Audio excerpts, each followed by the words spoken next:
जीअं त मां हिन स्टेट बांदी सिटी सदर जे तरफ़ां पराग अंजाम ॾेई रहियो आहियां।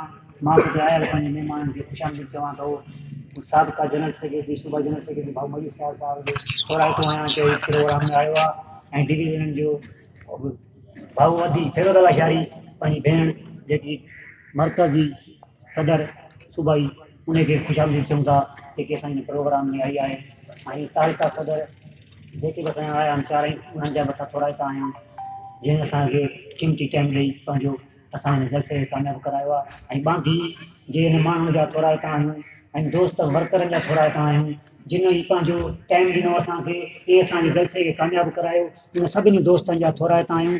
संगत तमामु घणी आहे, कंहिंजा कंहिंजा असां नाला वठूं, सभु असां लाइ क़ाबिल एतिराम इज़त वारा दोस्त आहिनि, महिरबानी आहिनि। इनशा अॼु जेको हीउ प्रोग्राम थियो आहे बांदी में इन साबित कयो आहे त पीपी शहीद भुट्टो बांदी जो गढ़ आहे। इहे लफ़्ज़ चई मां पंहिंजी जाइ वठंदुसि। भुट्टो जी